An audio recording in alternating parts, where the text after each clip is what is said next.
C'est jour de fête à Mekoto, village situé dans le département du Djaïlobo, région du Sud, sur la route qui relie Djoum à Mintom. Le cortège conduit par Philémon Zozame, secrétaire général du ministère des Travaux publics, se déploie sur le bitume fraîchement posé. C'est à l'occasion de la réception partielle du tronçon routier Djoum-Mintom, intégré dans le projet de facilitation du transport sur le corridor Brazzaville-Yaoundé. Au moment où l'arrondissement de Mintom et précisément le village Mokoto vous reçoit en son sein, notre joie est démesurée. Veuillez donc accepter que les populations de notre arrondissement, par ma voix, vous souhaitent une chaleureuse et cordiale bienvenue.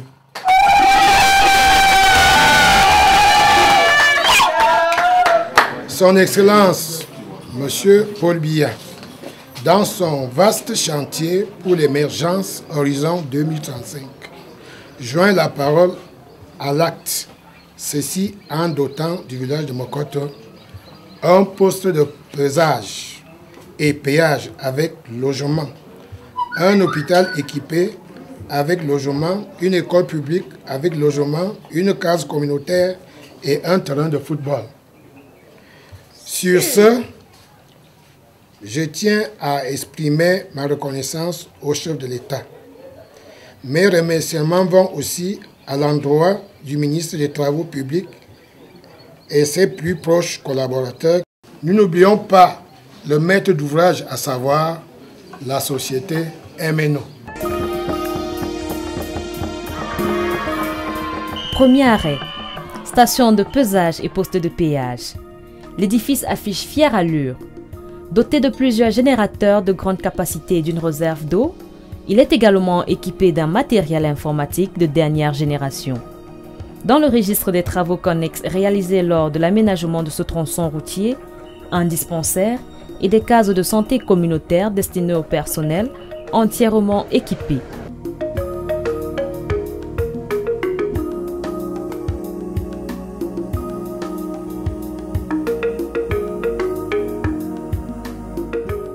Au nom du ministre des Travaux publics, maître d'ouvrage de la construction du corridor Samelima-Wesso et du tronçon routier Djoum-Mintom. Dans le cadre des aménagements connexes de cette route, il a été construit un dispensaire au lieu dit Mokoto, pour pallier aux problèmes de santé inhérents à la mise en place d'un péage et pesage dans cette localité. Je remets donc ces clés à Monsieur le sous-préfet, le représentant du chef de l'État dans cette circonscription, pour qu'il remette ces clés aux responsables, Monsieur le chef de district de santé, représentant du ministre de la Santé, par le couvert du délégué régional du Sud.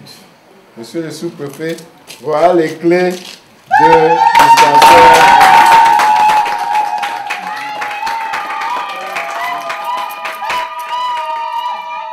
Je demande au SG qui représente le ministre des Travaux publics d'aller transmettre à son chef les remerciements de nos populations. Ces investissements nous ont amenés à rêver que le Cameroun est en train de prendre vraiment de l'envol. Monsieur le chef du district de santé, je vous remets les clés du centre de santé intégré de Mekoto que vous-même vous allez lancer parce que vous savez, vous et moi, il y a des choses encore à faire.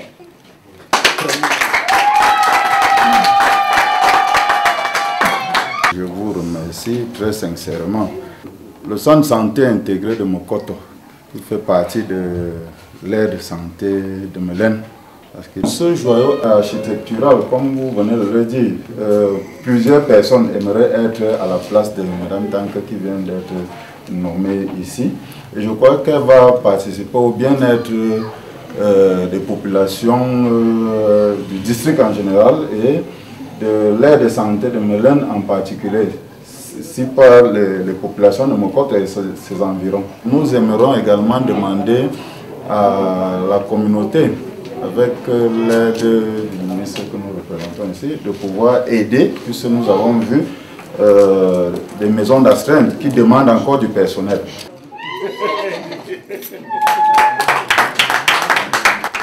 Les populations riveraines ne cachent pas leur joie.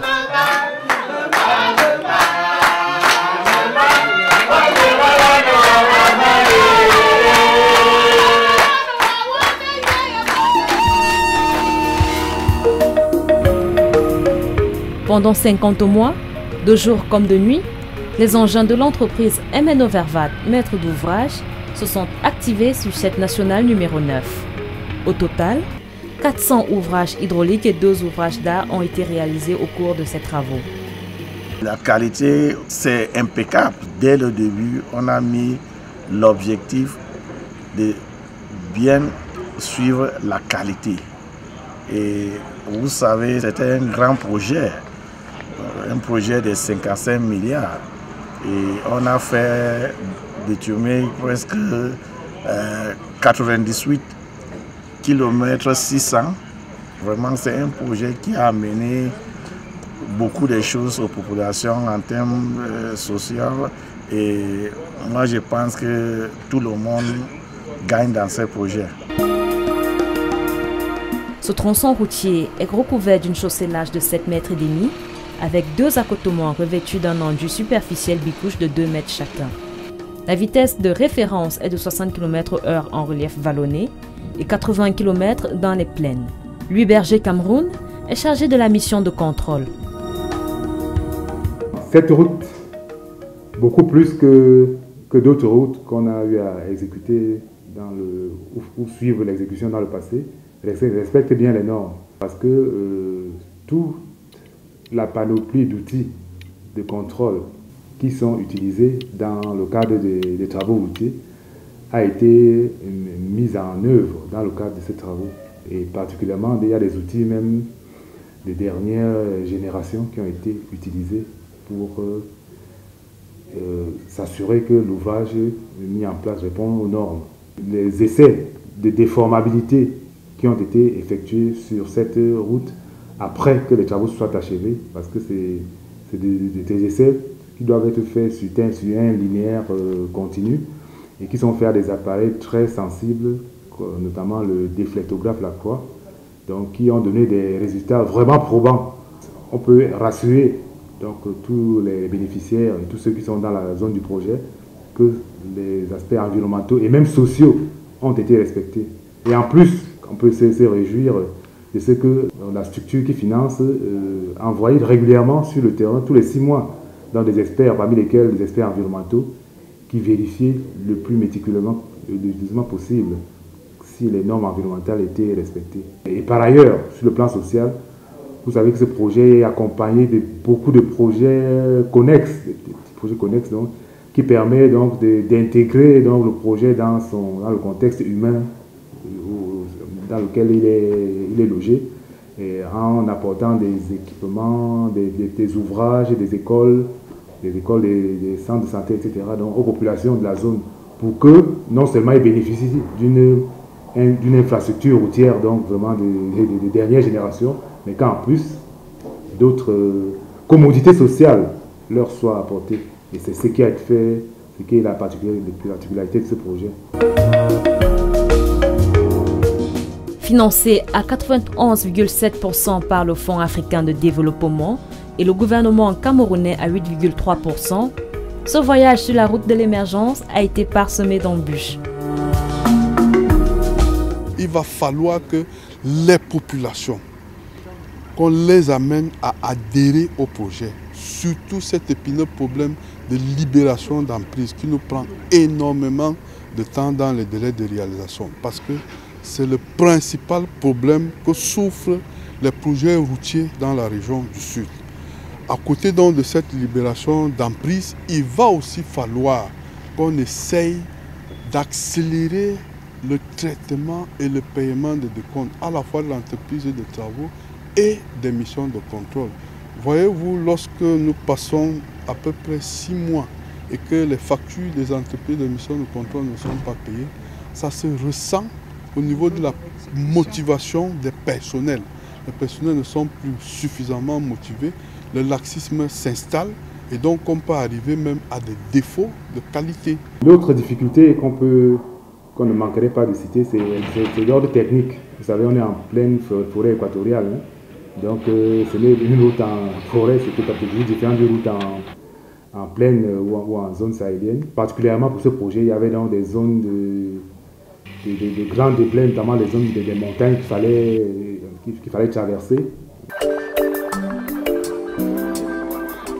Cap sur le pont de la Momo, un autre chef-d'œuvre architectural réalisé au cours de ces travaux, ou encore ce talus de déblais, haut de 20 mètres environ, protégé par des périls maçonnés pour limiter l'érosion, entièrement réalisé à la main.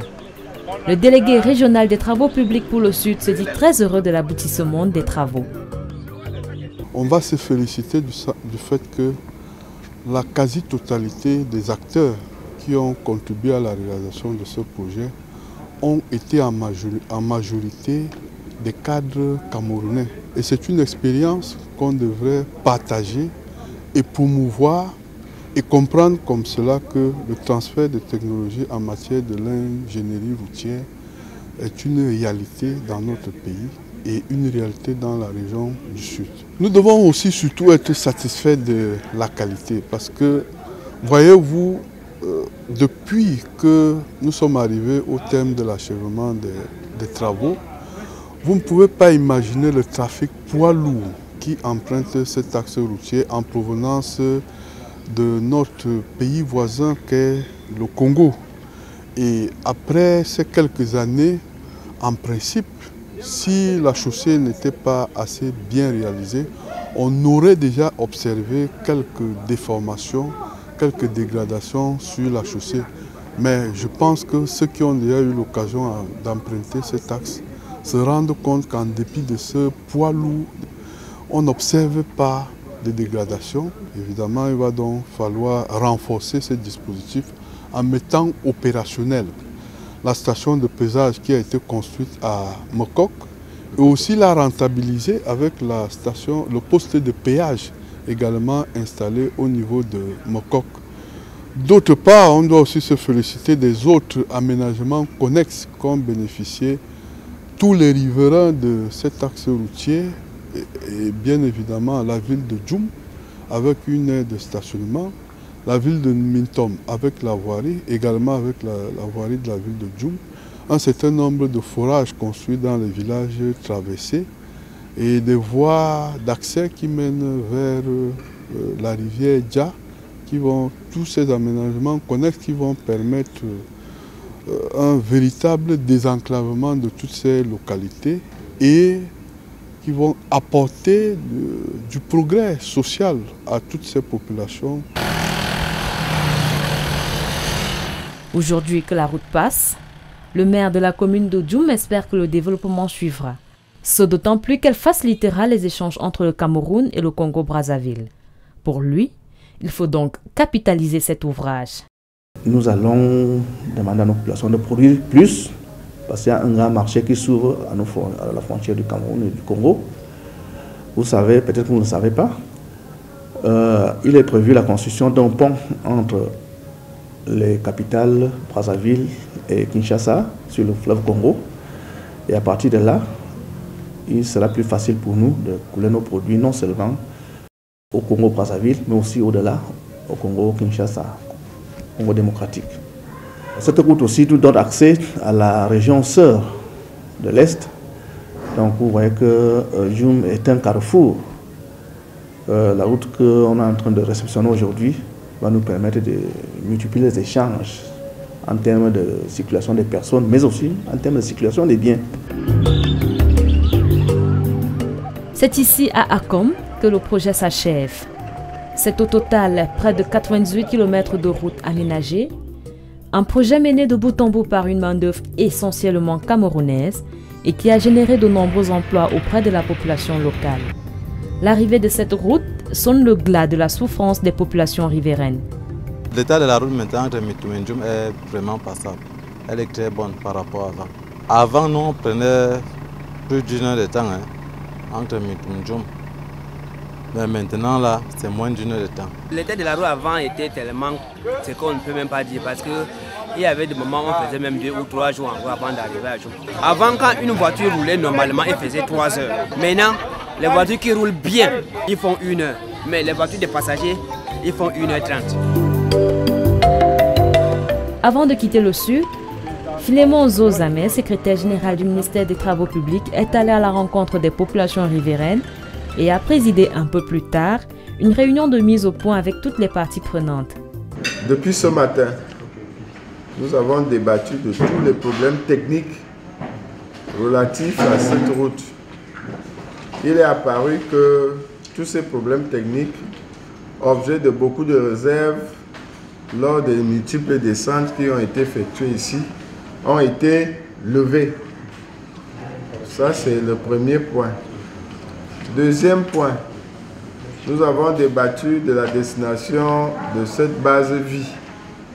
Il est question de porter au maître d'ouvrage des propositions, objet de nos discussions ici à Djoum.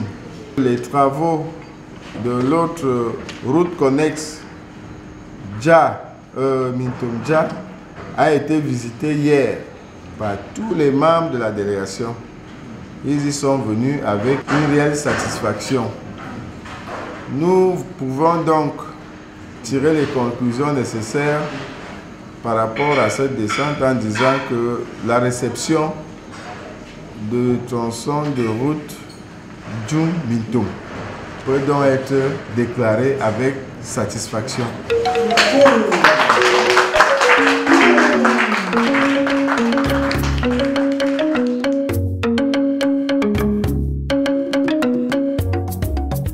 Il y a 5 ans, partir de Saint-Mélima à la frontière avec le Congo-Brazzaville en passant par Djoum et Mintom était un véritable calvaire pour les voyageurs. Après ce lot numéro 2, Djoum-Mintom, qui vient de s'achever, le lot numéro 1, Saint-Mélima-Djoum, est en cours de réalisation pour faciliter le transport sur le corridor Yaoundé-Brazzaville. Aujourd'hui, la poussière et les pistes enclavées ont cédé leur place à ce paysage qui conduit à l'émergence du Cameroun.